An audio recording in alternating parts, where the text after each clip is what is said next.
നമസ്കാരം. മറ്റേതു ഭാഷകളും പോലെ തന്നെ മലയാള ഭാഷയ്ക്കും വ്യാകരണം നിർബന്ധമാണ്. നിർഭാഗ്യവശാൽ നമ്മൾ മലയാളികൾക്ക് അതറിയില്ല. മലയാളം അധ്യാപകരും മലയാളം വിദ്യാർത്ഥികളുമൊക്കെ മാത്രം മനസ്സിലാക്കുന്ന ഒന്നായി വ്യാകരണം മാറി. ചാനൽ അവതാരകർ അടക്കം മലയാളം തെറ്റായി പ്രയോഗിക്കുന്നു. അതുകൊണ്ട് ഒരുവിധം കൊള്ളാവുന്ന തരത്തിൽ മലയാളം ഉപയോഗിക്കുന്നവരെക്കുറിച്ച് പൊതുസമൂഹത്തിന് മതിപ്പുണ്ട്. എന്നെക്കുറിച്ച് പലരും നന്നായി പറയുന്നു എന്ന് പറയാറുണ്ട്.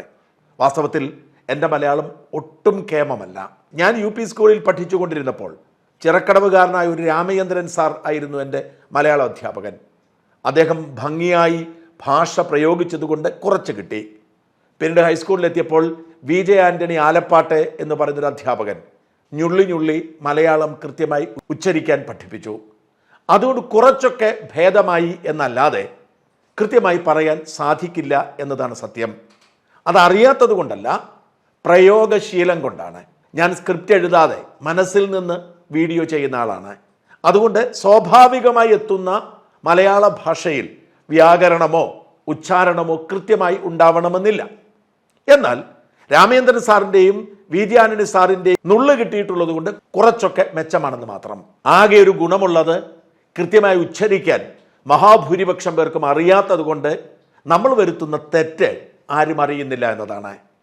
എന്നാൽ കഴിഞ്ഞ ദിവസം ഞാൻ നിമിഷപ്രിയയുമായി ബന്ധപ്പെട്ട ഒരു വീഡിയോ ചെയ്തപ്പോൾ പൗരി എന്ന പ്രയോഗം നടത്തി.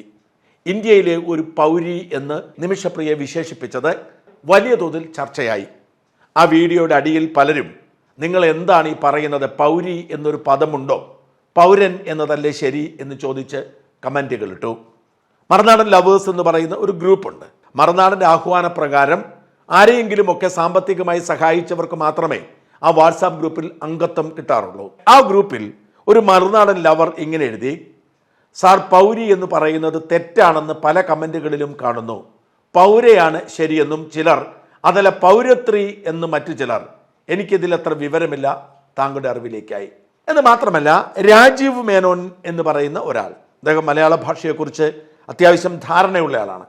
അദ്ദേഹം ഇങ്ങനെ ഒരു പോസ്റ്റ് ഇട്ടു, ഞാൻ ഇന്ന് വരെ കേട്ടിട്ടുള്ളതിൽ ഏറ്റവും വലിയ അശ്ലീല പദം പൗര എന്ന മലയാള പദമാണ്.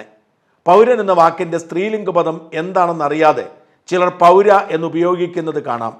മലയാളത്തിലെ ഏത് തെറിക്കും പൗര എന്ന വാക്കിനേക്കാൾ സൗന്ദര്യമുണ്ട്.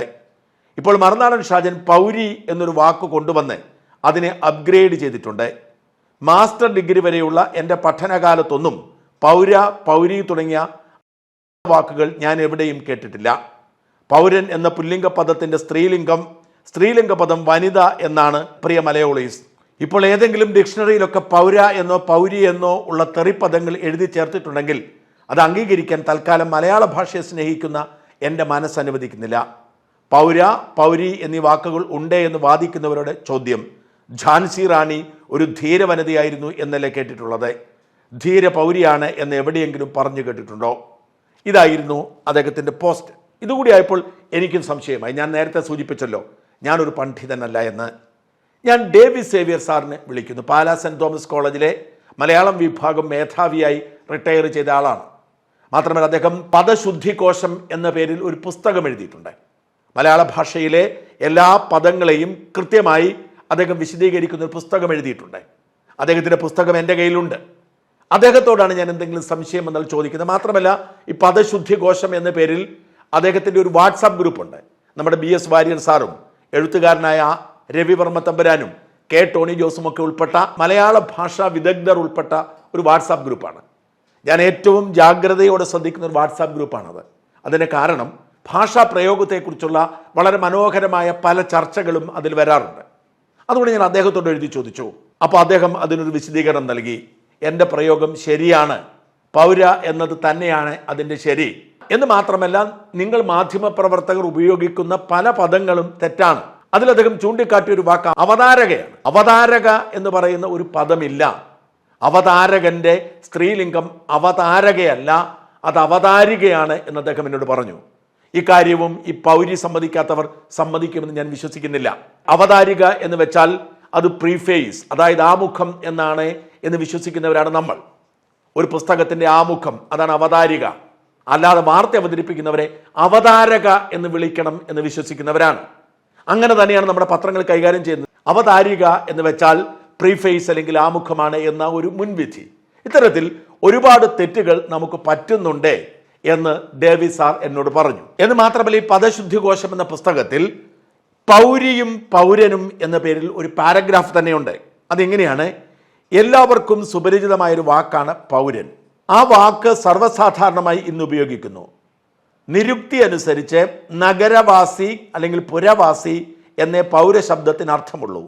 എന്നാൽ രാജ്യത്ത് ജന്മാവകാശമുള്ള ഏതൊരാളെ കുറിക്കാനും ഈ പദം ഇന്ന് ഉപയോഗിക്കുന്നു. പ്രജയെന്നും സാമാന്യമായി പറയാം. ഇംഗ്ലീഷ് സിറ്റിസൺ എന്ന വാക്കിന് സമാനമാണ് പൗരൻ എന്ന ശബ്ദം. പൗരന് സമാനമായ സ്ത്രീലിംഗ രൂപവും നമുക്കുണ്ട്. അത്ര പ്രചാരമില്ലെന്നേ ഉള്ളൂ.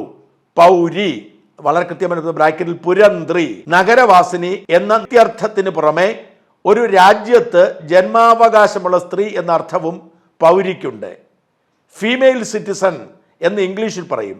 മൂലാർത്ഥത്തിൽ നിന്ന് അർത്ഥവികാസം സംഭവിച്ച രണ്ട് രൂപങ്ങളായി പൗരനെയും പൗരിയെയും കണക്കാക്കാം.